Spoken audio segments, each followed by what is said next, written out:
Hello everyone and welcome to Sinful Gaming. I hope you're all doing well, I hope you're all staying safe, and most of all, I hope you're all fighting that war against the grey.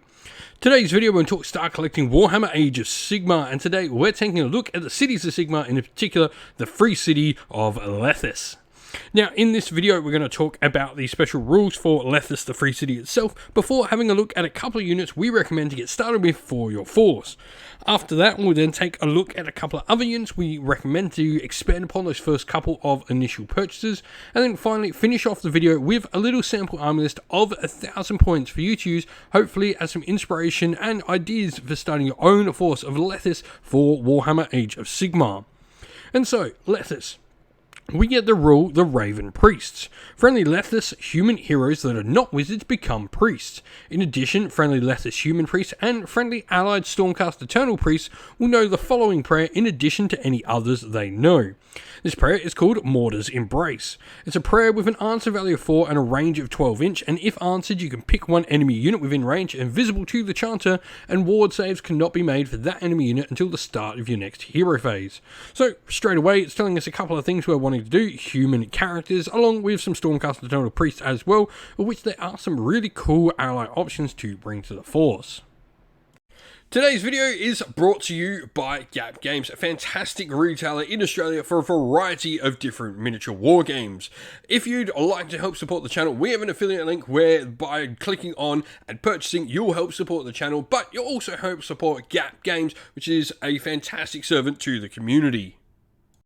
And so, where to begin for our force? The Free Guild Marshal with Relic Envoy, a solid character to begin our force with. He's going to be a hero that can lead our force and give us some nice options. He'll also become a priest, obviously. He's a human hero that's not a wizard, and he's got some fun abilities.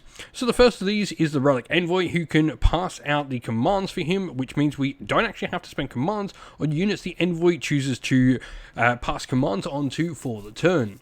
Now, he's also got an ability where once per game he can do a rousing rallying cry, which means all our units of Free Guild nearby can count as double the amount of models potentially on nearby objectives, which is super good for the objective controlling game.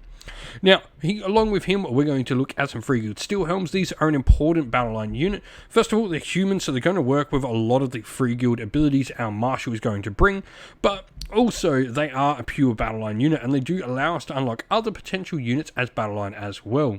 A 4+ save, 1 wound each. They've got the ability to consecrate objectives that aren't contested by enemy models and are controlled by you. This gives you a 6+ ward save nearby those said objectives.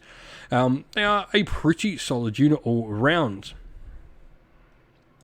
And so, looking at where to go next for our cities of Sigmar, and the first thing we're going to look at is a combination of the Alchemite Warforger and the Free Guild Fusiliers. Now, these two models go together really nicely. First of all, the Alchemite Warforger is a wizard, and this wizard is going to have his spell pre-picked for him all the time. So if he does get the enhancement, he's always going to have the spell Transmutation of Lead.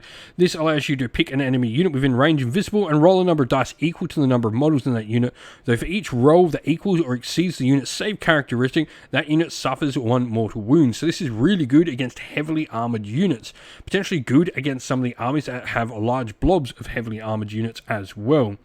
Now, on top of that as well, he does have his own War Scroll spell as well, which is really fun. This is going to allow the model to potentially cause some nice mortal wound damage, or at least give the ability to do that mortal wound damage to nearby friendly units, as they can do mortal wounds on 6 to hit thanks to his Blazing Weapons spell. Now, Runic Crucible can actually give you +1 to his own casting, or he can choose to add 1 to save rolls for nearby friendly human units as well. Now, the Fusiliers themselves, they have a cool ability, Fortified Position, where they can ignore the negative modifiers to their save if they choose not to move, and this also allows them to get some extra shots with their Fusils as well. So it can be a really decent shooting unit that can hold objectives in the backfield and be some nice damage dealing. Now, we do get bonuses for Stormcast Eternal Priests, and one of them that I think is an excellent addition to a Lethis force is the Lord Relictor. Straight off the bat, the Lord Relictor has a prayer that can deal mortal wounds and be making an enemy unit -1 to hit. He can also choose to heal other Stormcast units should you include any others, but this does also include himself as well. The big thing though is he has +1 to all chanting rolls, which is just amazing, meaning he does do Mortar's Prayer on a 3 rather than a 4. Now, the other unit I want to look at is something that does mortal wounds. The fact we can turn off ward saves means mortal wounds are definitely a lot more valuable inside this force than normal.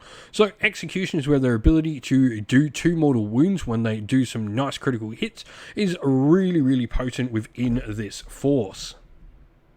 And so here we have our sample army list for the free city of Lethis. Now, we've gone for the mortal realm of Shaiish, because that's where Lethis is. It's sitting upon Lake Lethis, hence the free city of Lethis. Now, the grand strategy here we've gone for is banners held high. This means every unit in our force that has a banner, this will be the steel helms, the fusiliers, and the executioners, we have to have more of these banners alive at the end of the game. Their opponent has a mix of banners and totems. Now, something cool as well is that the Lord Relictor actually is a totem as well. So this means we've actually got 5 in total within this force, which is really fun. Now, we've then gone for our Free Guild Marshal with Relic Envoy to be our general. We've got Command Trait High Priest. This allows us to reroll prayer rolls with this model. Obviously, he becomes a priest inside a Lethis army. And we've got Maestro of Vedi's Magnificent Macroscope to add 3 inches to the range of our shooting units nearby as well. Picking a generic prayer, we've gone for Curse for more mortal wound output. The Alchemite Warforger, as mentioned, already has Transmutation of Lead as its spell picked, but it really is all going to be about blazing weapons. And then we have that Lord Relictor in there as well, who doesn't get to pick their own prayer, but is probably going to be the one we're going to use the Mortar's Prayer on as well.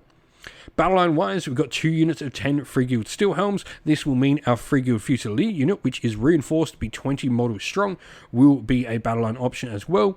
And then we have 10 Executioners in there as well, rounding out our force to a perfect 1,000 points. Now, we've got a core battalion for a battle regiment, meaning we're a 1-drop army. 66 wounds on the table with 150 points of our allies used up, and 1 of our 2 reinforcement units used as well. 1-drop force thanks to that battle regiment. So if you've got some ideas on units you'd bring into a Lethis army, some other Stormcast Eternal Priests perhaps, let us know your thoughts down in the comments below. And so that is the end of the video. We hope you all enjoyed it. If you did, please don't forget to leave a like, comment, share, and subscribe to the channel. If you'd like to come chat more with me and other members of our great little community we have here at Sinful Gaming, we have a Discord server, which is linked down in the video's description. Also linked down in the video's description are the best ways to help support the channel, be that via Patreon or YouTube members, or by grabbing yourself some merch, whether that's stickers, t-shirt, mugs, or anything from our Teespring store as well, or by using our affiliate links, which are also linked down in the description as well, that go a long way to helping support the channel. As a special thank you to all our Patreons and YouTube members, we'd like to give you all a shout out. So thank you to Andy C, Grimskull, Colorblind Magic, Iron Grinch, Benjamin Swallows, James Cater, Mark Harvey, Domir, Average Wargamer, JJ Austrian, Cure Dynamic, Andrew Bowen, Alderin Shot First, Kendi Lull, Soren, Green Roots Gaming, Ronya, Lock Lorick, The Johnny 84, Broken Chef, Ariana Edwards, Monty Stabletop Terrain, James Tillman, Disco, John Castle, and Gargamel 196.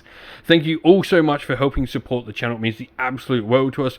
Please do not forget to like, comment, share, and subscribe. Once again, everyone, stay safe, stay well, and most of all, keep fighting that war against the grey. Ciao for now.